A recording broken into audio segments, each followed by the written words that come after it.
ਕੱਲ ਦੁਨੀਆ ਭਰ ਦੇ ਵਿੱਚ ਮਾਂ ਬੋਲੀਆਂ ਦਾ ਆਲਮੀ ਦਿਨ ਮਨਾਇਆ ਜਾ ਰਿਹਾ ਹੈ। ਅਗਰ ਅਸੀਂ ਪੰਜਾਬੀ ਨੂੰ ਵੇਖੀਏ ਤੇ ਪੰਜਾਬੀ ਪਾਕਿਸਤਾਨ ਦੇ 60% ਲੋਕਾਂ ਦੀ ਮਾਂ ਬੋਲੀ ਹੈ।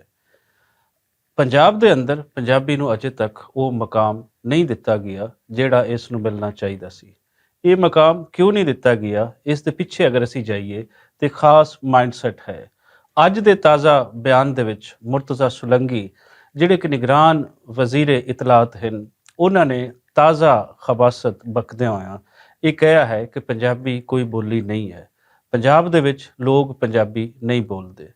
ਮੈਨੂੰ ਇਹ ਸਮਝ ਨਹੀਂ ਆਉਂਦੀ ਕਿ ਮੁਰਤਜ਼ਾ ਸੁਲੰਗੀ ਪੰਜਾਬ ਦੇ ਕਿਹੜੇ ਹਿੱਸੇ ਦੇ ਵਿੱਚ ਉਹ ਵਿਜ਼ਿਟ ਕਰ ਚੁੱਕੇ ਹਨ ਔਰ ਕਿਹੜੇ ਲੋਕਾਂ ਨੂੰ ਉਹ ਮਿਲਦੇ ਹਨ। ਪੰਜਾਬ ਦੇ ਕਰੋੜਾਂ ਲੋਕ, 13 ਕਰੋੜ ਲੋਕ ਅੱਜ ਵੀ ਸਾਰੇ ਪੰਜਾਬੀ ਬੋਲਦੇ ਹਨ। ਪਿੰਡ ਹੋਣ ਜਾਂ ਸ਼ਹਿਰ ਹੋਣ, ਥਾਂ ਥਾਂ ਲੋਕ ਪੰਜਾਬੀ ਬੋਲਦੇ ਹਨ। ਪੰਜਾਬੀ ਕਿਉਂ ਨਾ ਬੋਲਣ ਕਿ ਪੰਜਾਬੀ ਉਹਨਾਂ ਦੇ ਕਈ ਨਸਲਾਂ ਤੋਂ ਇੱਕ ਜ਼ਬਾਨ ਜਿਹੜੀ ਹੈ ਵੱਡੀ ਉਹ ਚੱਲੀ ਆ ਰਹੀ ਹੈ। ਲੱਗਦਾ ਹੈ ਮੁਰਤਜ਼ਾ ਸੁਲੰਗੀ ਕੁਛ ਉਹਨਾਂ ਲੋਕਾਂ ਨੂੰ ਮਿਲੇ ਹਨ ਜਿਹੜੇ ਇੱਥੇ ਪੰਜਾਬ ਦੇ ਅੰਦਰ ਕੋਈ ਉਰਦੂ ਸਪੀਕਿੰਗ ਰਹਿੰਦੇ ਹਨ ਔਰ ਉਹ ਕਿਤੇ ਬਿਊਰੋਕ੍ਰੇਸੀ ਦਾ ਹਿੱਸਾ ਹਨ। ਮੁਰਤਜ਼ਾ ਸੁਲੰਗੀ ਹੋਰਾਂ ਜਿਹੜਾ ਅਗਲਾ ਕੰਮ ਕੀਤਾ ਹੈ ਉਹ ਕੀਤਾ ਹੈ ਕਿ ਪੰਜਾਬੀ ਅਖਬਾਰਾਂ ਦੇ ਇਸ਼ਤਿਹਾਰ ਬੰਦ ਕਰ ਦਿੱਤੇ ਹਨ। ਬੁਲੇਖਾ ਦੇ ਜਿਹੜੇ ਸਰਕਾਰੀ ਇਸ਼ਤਿਹਾਰ ਸੀ ਉਹ ਬਿਲਕੁਲ ਟੋਟਲੀ ਬੰਦ ਕਰ ਦਿੱਤੇ ਗਏ।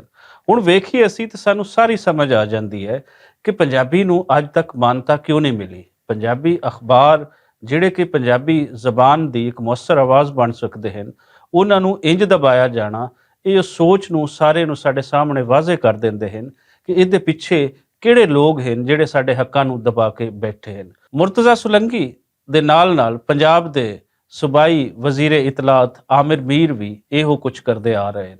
ਸੋ ਇਹ ਜਦੋਂ ਤੱਕ ਪੰਜਾਬੀ ਜ਼ਬਾਨ ਨੂੰ ਇੱਜ਼ਤ, ਮਾਣ, ਇਤਰਾਮ ਨਹੀਂ ਦਿੱਤਾ ਜਾਂਦਾ, ਉਦੋਂ ਤੱਕ 13 ਕਰੋੜ ਲੋਕਾਂ ਦਾ ਨਾ ਮੰਨਣਾ, ਉਹਨਾਂ ਦੀ ਨੈਸ਼ਨਲ ਆਇਡੈਂਟੀਟੀ ਜਿਹੜੀ ਹੈ ਉਸ ਦਾ ਇਨਕਾਰ ਹੈ। ਸੋ ਲੋੜ ਇਸ ਗੱਲ ਦੀ ਹੈ ਕਿ ਕੱਲ ਜਿੱਥੇ ਦੁਨੀਆ ਭਰ ਦੇ ਵਿੱਚ ਮਾਂ ਬੋਲੀਆਂ ਦਾ ਆਲਮੀ ਦਿਨ ਮਨਾਇਆ ਜਾ ਰਿਹਾ ਹੈ, ਜਿੱਥੇ ਮੁਖਤਲਿਫ ਜ਼ਬਾਨਾਂ ਨੂੰ ਇੱਜ਼ਤ ਤੇ ਇਤਰਾਮ ਦਿੱਤਾ ਜਾ ਰਿਹਾ ਹੈ, ਉੱਥੇ ਸਾਨੂੰ ਇਹ ਵੀ ਦੇਖਣਾ ਹੈ ਕਿ ਐਸੇ ਨਾਸੂਰ ਮੁਰਤਜ਼ਾ ਸੁਲੰਗੀ ਜਿਹੜੇ ਹਨ ਉਹ ਇਸ ਦੇ ਅੰਦਰ ਪਾਕਿਸਤਾਨ ਦੇ ਅੰਦਰ ਕੀ ਖੇਡਾਂ ਖਿਡਾ ਰਹੇ ਹਨ ਔਰ ਆਮ ਪੰਜਾਬੀ ਜਿਹੜਾ ਹੈ ਉਹ ਕਦੋਂ ਤੱਕ ਇਹਨਾਂ ਦੀ ਜਿਹੜੀ ਬਕਵਾਸ ਹੈ ਉਸ ਤੇ ਚੁੱਪ ਰਹੇਗਾ।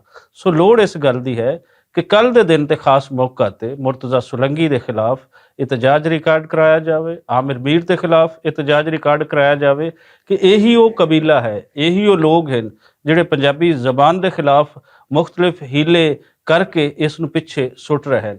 ਔਰ ਦੂਸਰਾ ਜਿਹੜੀ ਸਾਡੀ ਜ਼ਬਾਨ ਹੈ ਵੱਡੀ, ਜਿਹੜੀ ਸਾਡੀ ਜ਼ਬਾਨ ਬਣ ਸਕਦੀ ਹੈ ਉਹ ਪੰਜਾਬੀ ਅਖਬਾਰ ਹਨ ਔਰ ਪੰਜਾਬੀ ਅਖਬਾਰਾਂ ਦੇ ਇਸ਼ਤਿਹਾਰਾਂ ਨਾਲ ਅੱਜ ਤੱਕ ਨਾ ਦਿੱਤਾ ਜਾਣਾ, ਇਹ ਸਿੱਧਾ ਸਾਨੂੰ ਲੱਗਦਾ ਹੈ ਕਿ ਇਸ ਜ਼ਬਾਨ ਦੇ ਨਾਲ ਦੁਸ਼ਮਣੀ ਕਰਨ ਵਾਲੇ ਕੌਣ ਹਨ ਔਰ ਉਹਨਾਂ ਨਾਲ ਪੰਜਾਬੀ ਕਿਵੇਂ ਨਿਪਟ ਸਕਦੇ।